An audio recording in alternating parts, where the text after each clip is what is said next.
section 1 of our video, we are covering the Greco-Roman architecture in Istanbul, Turkey.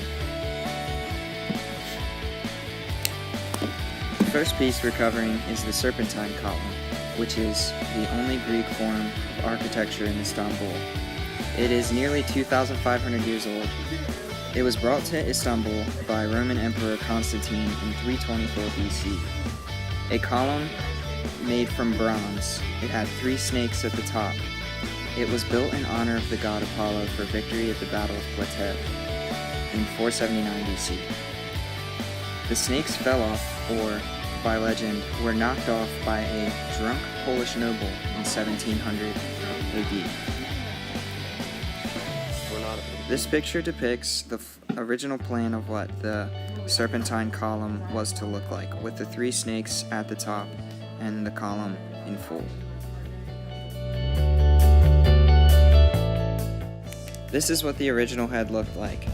This is after it was knocked off and now sits in a museum. This is Constantine's column. Built in 330 AD on orders from Emperor Constantine, it was built in commemoration for the declaration of the city as the new capital of Rome, now called Nova Roma, which means New Rome. It was originally built to honor Christianity as well as different pagan deities.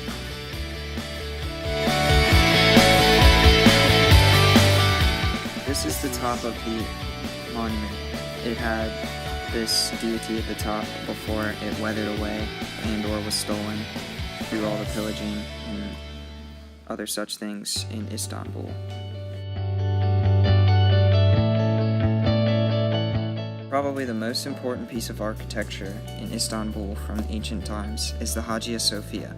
It was built by Emperor Justinian in 537 AD as a Christian church, but after the Ottomans under Mehmed the Conqueror captured Constantinople in 1453, it became a mosque. The Hagia Sophia is known for its massive dome and the 4 giant minarets that surround it.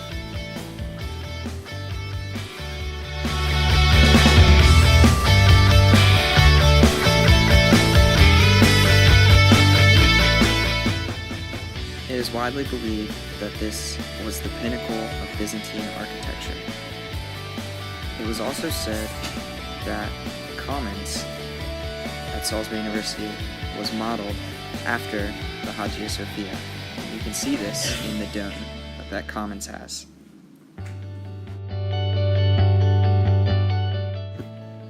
Istanbul is a city steeped in a rich cultural history. Her buildings tell tales of conquest, loss, victory, and divinity. As such, the architectural development of a distinctly Ottoman aesthetic is greatly informed and influenced by the myriad empires and cultures that came before them. Ottoman architecture represents a blend, a synthesis really, of Seljuk, Byzantine, Armenian, Persian, Mamelukian, and Greco-Roman artistic ideas.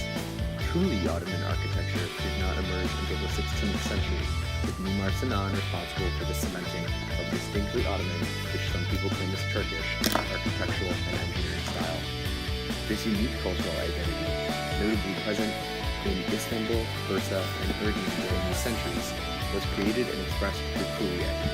The word Kuliye derives from the Arabic kul, meaning all or whole. As Ottoman society developed, mosques became community centers of education, trade, and care work. As the cities of Istanbul and Erbil became increasingly prominent, so too did the patronage of the Ottoman sultans and their courts. The biggest kuliye or whole complexes of madrasas, community kitchens, baths, marketplaces, and sometimes mausoleums, all centered around a congregational mosque and worship space. Kuliye were the mainstay buildings of the father of Ottoman architecture, Mimar Sinan. Under the patronage of Sultans Suleiman the Magnificent, Selim II, and Murad III, Sinan built more than 300 buildings throughout the Ottoman Empire, the most famous of which is the Suleiman Mosque in Istanbul, completed in 1558. However, art historians and Sinan alike consider the Selimiye Mosque, completed in 1574 in Erbil, to be his masterpiece. Both of these mosques feature 4 minarets, a mark of Sultan patronage, as only mosques commissioned by the Sultan are allowed 4 minarets. The Suleiman Mosque's dome interior diameter is 85 feet, while the Soleimiyeh mosques boast a whopping 102.5 feet, incredible architectural feats for the time period.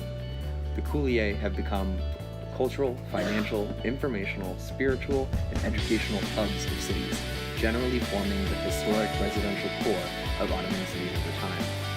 These are long-standing symbols of Ottoman ingenuity and prestige.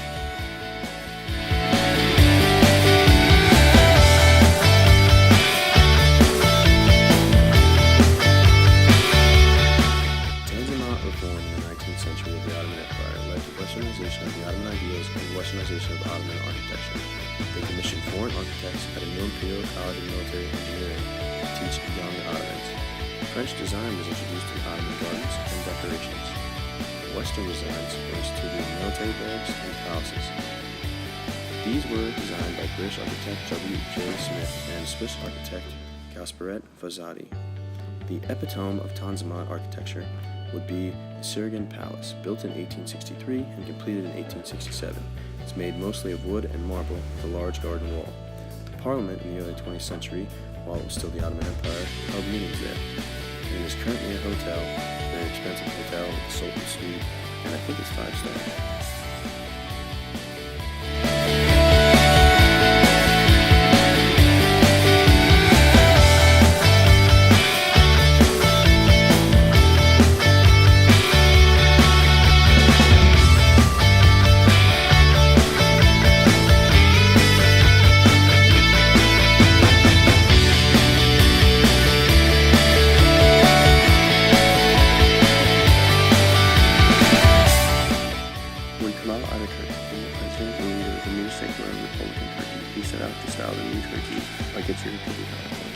The first building is the State and Art Sculpture Building. This is an important building because it was part of creating the national identity of Turkey.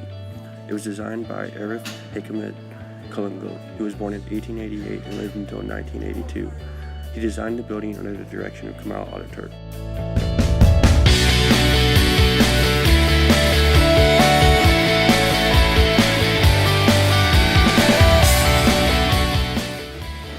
While aiming to build a national identity, Turkey would have 3 different buildings that would house the Turkish Republic's parliament.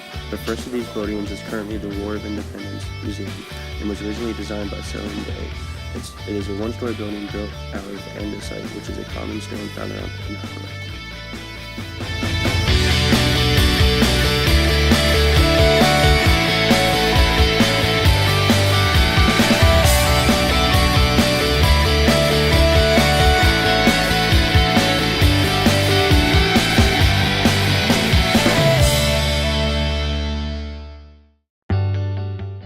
The second Parliament building was also designed by a natural-born citizen of Turkey. The architect of the second building of the House of Parliament was Vedat Bey.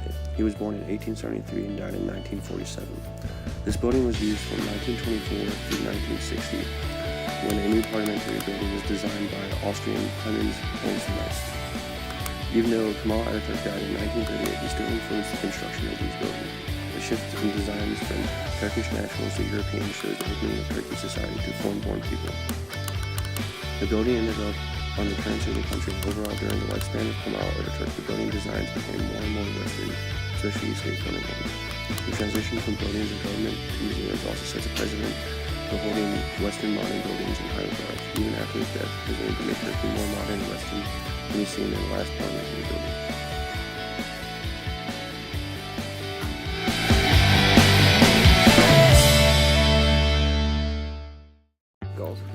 Finished in May 2009, the Sakarian Mosque took nearly 4 years to complete and is unique because the interior design was created by a woman named Zeynep Fadilioglu. She is credited as being the first woman to design a modern mosque in Turkey. The mosque took direct inspiration from the Seljuk art. Despite taking inspiration from previous Istanbul architecture, the mosque is very reflective of the newer style of architecture that artists represent. Modern technology has allowed for the mosque to be enormous. It is 10,000 square feet and sports 2 minarets, the watchtowers. Each tower stands 35 feet tall. Where modern technology and traditional mosque construction ideas meet is at the dome of the Sakarian Mosque. The dome is constructed entirely out of an aluminum composite material, making it very sturdy and secure. The Secured Mosque is truly a blend of traditional architecture with a nice, unique, modern spin. More radical in its approach is the Sankaplar Mosque. Finished in 2011, this mosque is built entirely underground. While under construction, the main goal of the mosque was to focus on the religious and worship aspects of the mosque, regardless of how much it strays from traditional construction. Something noteworthy about this mosque is that it was intentionally built on a hill, far away from the suburban society around it. The intent of this was to provide a sense of calmness for those praying, as well as allowing them to focus on their prayer and feel more connected with God. Another significant architectural feat in Turkey is the Kenyan Center Wall. This wall is once again massive and was finished in 2006, and it stands at 26 floors high and has a square footage of 400,000 square feet.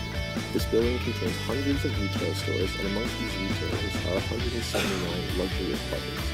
It is one of Turkey's largest structures and shows this trend that architects are moving towards, which is making buildings and apartments larger and more recognizable to the